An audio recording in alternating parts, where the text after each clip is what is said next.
स्रोत। भारत के इतिहास के संदर्भ में सर्वाधिक स्रोत साहित्यिक स्रोत है। प्राचीन काल में पुस्तकें हाथ से लिखी जाती थी। हाथ से लिखी गई इन पुस्तकों को पांडुलिपि कहा जाता है। पांडुलिपियों को ताड़पत्रों तथा भोजपत्रों पर लिखा जाता था। धार्मिक साहित्य। भारत में प्राचीन काल में 3 प्रमुख धर्मों हिंदू, बौद्ध तथा जैन धर्म का उदय हुआ। इन धर्मों के विस्तार के साथ साथ विभिन्न दार्शनिकों, विद्वानों तथा धर्माचार्यों द्वारा अनेक धार्मिक पुस्तकों की रचना की गई। इन रचनाओं में प्राचीन भारत के समाज, संस्कृति, स्थापत्य, लोगों की जीवन शैली व अर्थव्यवस्था इत्यादि के संबंध में महत्वपूर्ण जानकारी मिलती है। धार्मिक साहित्य की प्रमुख रचनाएं निम्नलिखित हैं। हिंदू धर्म से संबंधित साहित्य। हिंदू धर्म विश्व का सबसे प्राचीनतम धर्मों में से एक है। प्राचीन भारत में इसका उदय होने से प्राचीन भारतीय साम्राज्य की विस्तृत जानकारी हिंदू धर्म से संबंधित पुस्तकों से मिलती है। हिंदू धर्म में अनेक ग्रंथ, पुस्तकें तथा महाकाव्य इत्यादि की रचना की गई है। इनमें प्रमुख रचनाएं इस प्रकार से हैं। वेद, वेदांग, उपनिषद, स्मृतियां, पुराण, रामायण एवं महाभारत।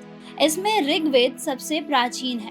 इन धार्मिक ग्रंथों से प्राचीन भारत की राज व्यवस्था, धर्म, संस्कृति तथा सामाजिक व्यवस्था की विस्तृत जानकारी मिलती है। वेद। हिंदू धर्म में वेद अति महत्वपूर्ण साहित्य है। वेद की कुल संख्या 4 है। ऋग्वेद, यजुर्वेद, सामवेद तथा अथर्ववेद 4 वेद हैं। ऋग्वेद विश्व की सबसे प्राचीन पुस्तकों में से एक है। इसकी रचना लगभग 1500 से 1000 ईसा पूर्व के समकाल में की गई, जबकि यजुर्वेद, सामवेद तथा अथर्ववेद की रचना लगभग 1000 से 500 ईसा पूर्व के समकाल में की गई। ऋग्वेद में देवताओं की स्तुति है।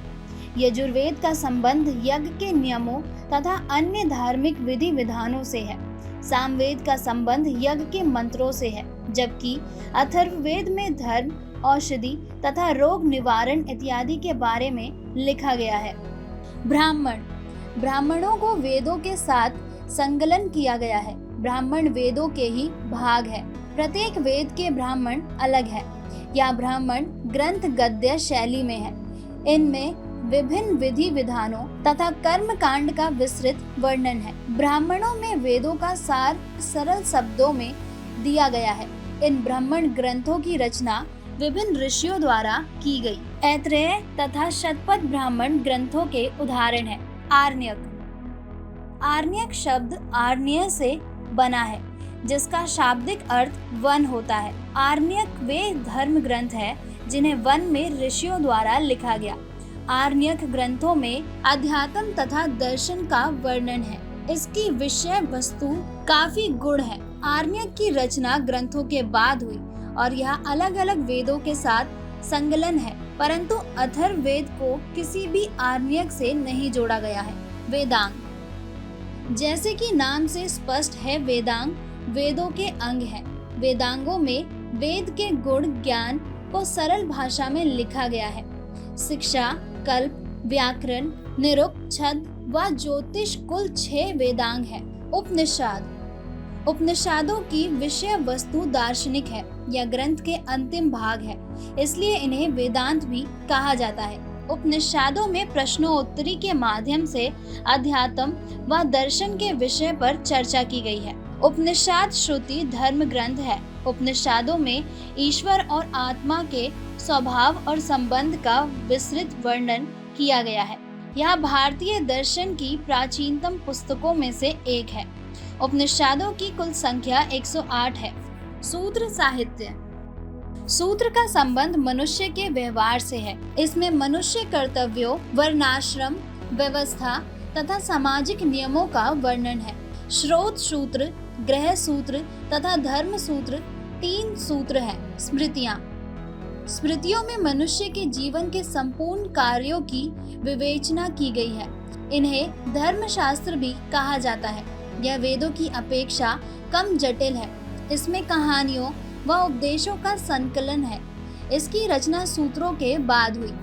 मनुस्मृति व याज्ञवल्क्य स्मृति सबसे प्राचीन स्मृतियां हैं। मनुस्मृति पर मेघतिथि, गोविंदराज व कुल्लुका भट्ट ने टिप्पणी की है, जबकि याज्ञवल्क्य स्मृति पर विश्वरूप विज्ञानेश्वर तथा अपरार्क ने टिप्पणी की है।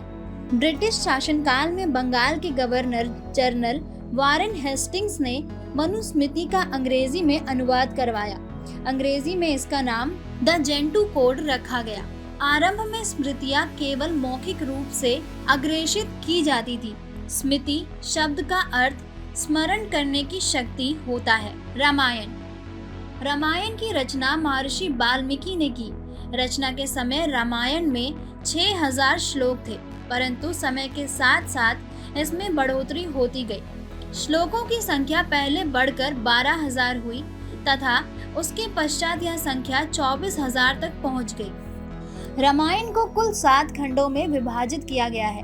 बाल कांड, अयोध्या कांड, अरण्य कांड, किष्किंधा कांड, सुंदर कांड, युद्ध कांड तथा उत्तर कांड। महाभारत विश्व के सबसे बड़े महाकाव्यों में से एक है। इसकी रचना महर्षि वेदव्यास ने की। यह एक काव्य ग्रंथ है। इसे पंचम वेद भी कहा जाता है। यह प्रसिद्ध यूनानी ग्रंथों इलियड और ओडिसी की तुलना में काफी बड़ा है। रचना के समय इसमें 8800 श्लोक थे, जिस कारण इसे जय संहिता कहा जाता था। कालांतर में श्लोकों की संख्या बढ़कर 24000 हो गई, जिस कारण इसे भारत कहा गया। गुप्त काल में श्लोक की संख्या 1,00,000 होने पर इसे महाभारत कहा गया। महाभारत को 18 भागों में बांटा गया है। आदि, सभा, वन, विराट, उद्योग, भीष्म, द्रोण, कर्ण, शल्य, सौपतिक, स्त्री, शांति, अनुशासन, अश्वमेघ, आश्रमवासी, मौसल, महाप्रस्थानिक तथा स्वर्गरोहण। महाभारत में न्याय, शिक्षा, चिकित्सा, ज्योतिष, नीति, योग, शिल्प व खगोलीय विद्या इत्यादि का विस्तार से वर्णन किया गया है।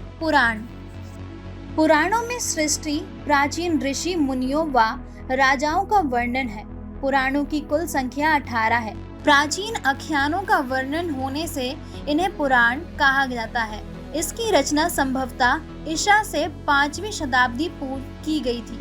विष्णु पुराण, मत्स्य पुराण, वायु पुराण, ब्राह्मण पुराण तथा भगवत पुराण काफी महत्वपूर्ण पुराण हैं।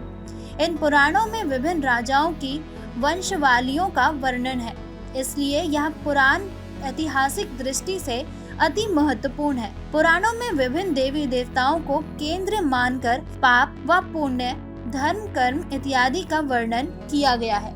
मत्स्य पुराण में 7 वाहन वंश का वर्णन है, जबकि वायु पुराण में गुप्त वंश का वर्णन है। मार्कंडेय पुराण में देवी दुर्गा का वर्णन है। इसमें दुर्गा सप्ती का उल्लेख भी मिलता है।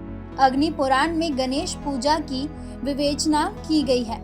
विष्णु, वायु, मत्स्य और भागवत पुराण में राजाओं की वंशावलियां शामिल हैं। इस संक्षिप्त वंशावलियों से प्राचीन भारत के विभिन्न शासकों व उनके कार्यकाल के संदर्भ में जानकारी मिलती है। बौद्ध धर्म से संबंधित साहित्य। बौद्ध धर्म के प्रचार के साथ साथ इसके साहित्य में भी वृद्धि हुई। बौद्ध साहित्य के प्रमुख अंग जातक और पिटक है। जातक में महात्मा बुद्ध के पूर्व जन्मों का वर्णन है या कथाएं हैं। इसमें प्राचीन भारत के समाज की जानकारी मिलती है। त्रिपिटक सबसे पुराना बौद्ध साहित्य का ग्रंथ है। त्रिपिटक की रचना महात्मा बुद्ध के निवारण के पश्चात की गई थी। इनकी रचना पाली भाषा में की गई है। त्रिपिटक के 3 भाग हैं: स्तुत पिटक, विनय पिटक तथा अभिधम पिटक। त्रिपिटक में प्राचीन भारत की सामाजिक और धार्मिक व्यवस्था का आभास होता है। सुत्त पिटक के 5 निकाय हैं: दीर्घ निकाय, मझिम निकाय, संयुक्त निकाय, अंगुत्तर निकाय तथा खुदक निकाय। इसकी रचना जैन धर्म के श्वेतांबर संप्रदाय के आचार्यों द्वारा की गई थी। इसकी रचना प्राकृत संस्कृति तथा अपभ्रंश में की गई है। जैन धर्म के ग्रंथों का संकलन 6वीं शताब्दी में गुजरात के वल्लभी नगर में किया गया। दोस्तों, अगर आपको हमारा ये वीडियो पसंद आया हो तो इसे लाइक और शेयर करना ना भूलें। जल्द आपसे फिर मुलाकात होगी एक नए टॉपिक पे, एक नई वीडियो के साथ। तब तक के लिए नमस्कार।